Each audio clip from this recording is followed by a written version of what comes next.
Good evening, ladies and gentlemen, and let me begin by thanking Dr. Shakti Sinha and Dr. Anirban Ganguly for having organized this event. Point noted, Anirban, for obvious reasons, there will not quite be a budget next year, but the year after, if you choose to organize this again, let me assure you, we'll be happy to be back. As a preliminary point,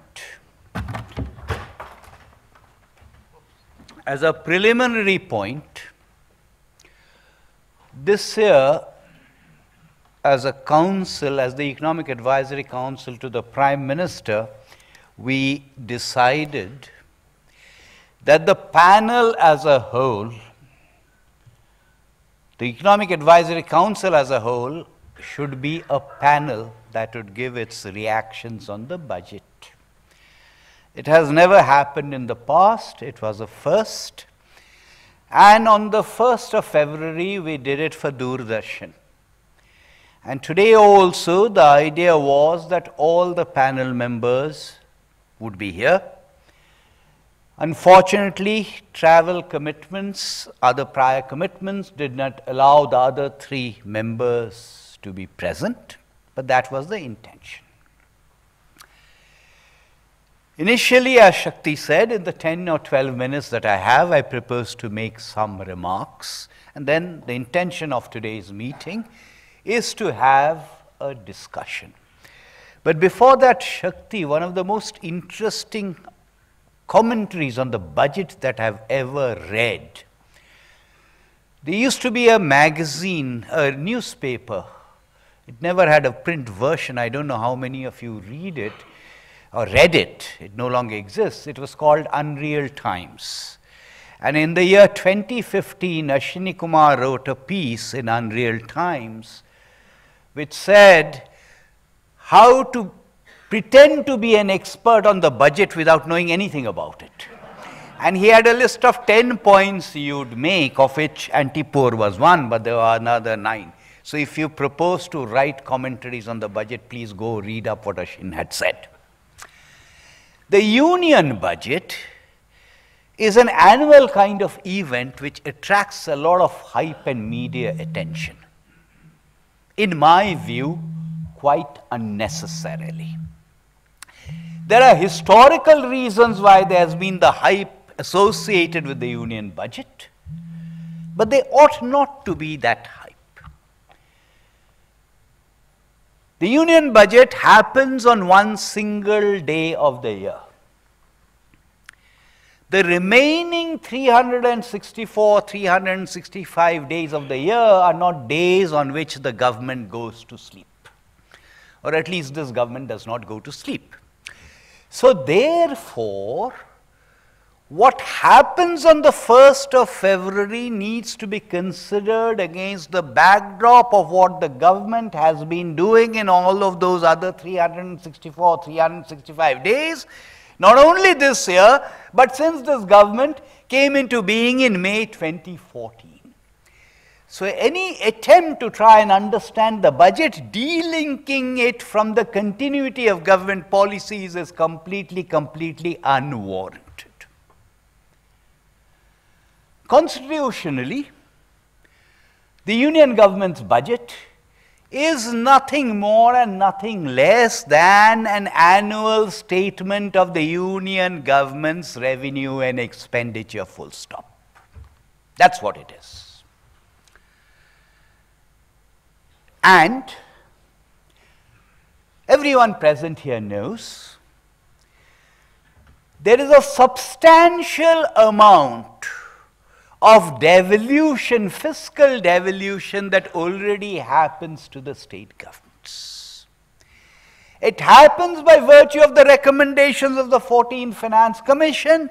It happens by virtue of the centrally sponsored schemes, or what used to be called centrally sponsored schemes, which are no longer discretion driven, but are formula driven. It happens by virtue of GST and also the compensation that is given to the states under GST. Given this,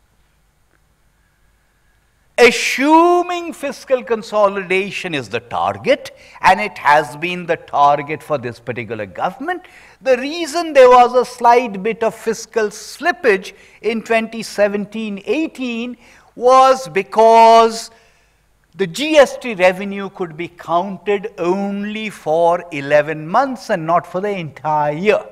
Had it not been the case, the fiscal deficit would have been pretty close to 3.2% and not 3.5%. In exactly similar fashion, in 2018-19, there is a fiscal reduction target, a commitment. Hence, there is this amount of revenue that is going to the states. There is the fiscal consolidation exercise, the deficit reduction commitment,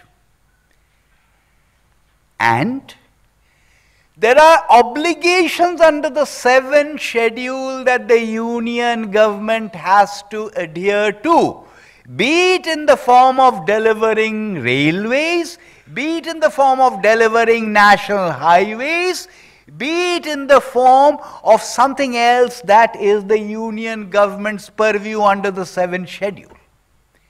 Given this, any finance minister, unless that finance minister is going to be fiscally profligate, has very limited degrees of freedom. So would you, were you to be in the shoes of the finance minister in North Block. Historically, why has there been this hype associated with the budget? Because year to year, taxes changed. Indirect taxes changed, direct taxes changed, and the classic example of that is what has come to be labeled on the indirect tax act side as the Sindoor budget, Narayan Dutt Tiwari's, where not just Sindoor, various other products were arbitrarily changed, the indirect tax rates were changed. We now have the GST, which is still work in progress, but there is a GST council. Not every product is part of the GST framework yet, but there is the GST council. If there is the GST council, morally, legally, ethically, the right to alter indirect tax rates except for customs is with the GST council. So as a finance minister, you should not be changing that. We move on to direct taxes. On the direct tax side, a lot of people before the budget expected reductions in the corporate tax rate to 25%. Forgetting that when the finance minister first mentioned the reduction in corporate tax rates to 25%, in that paragraph, in that very sentence, he had linked it to the removal of exemptions. You cannot have a reduction to 25%, or you cannot expect a reduction to 25% without simultaneously accepting the removal of exemptions. What has of course now happened is, for the vast majority of the corporate sector and certainly for all of MSMEs, a reduction in the peak rate to 25%. On the personal income tax side, several of us, the so-called salaried middle class, are not prepared to pay taxes. We don't want to pay taxes. No one wants to pay taxes. But we want infrastructure like that in the so-called developed countries. You can't have it both ways. And I think we need to appreciate the fact that if we want that better kind of infrastructure, we need to pay more taxes. We need to appreciate that the primary claim on any government's resources are people who have historically been deprived. It is those people who are now benefiting from LPG gas. It is those people who are now benefiting from electricity. It is those people who will benefit from the health care that is now being proposed. So let us understand this priority for any government, that the fundamental claim or the first claim on the resources, except for collective goods like infrastructure, will be on the part of the poor. Initial remarks, those were the initial remarks. 3 points I have not mentioned at all because I'm sure Shakti will try and provoke us on those. One is the health scheme, the second one was the MSP, and the third one is the long-term capital gains tax. Thank you very much.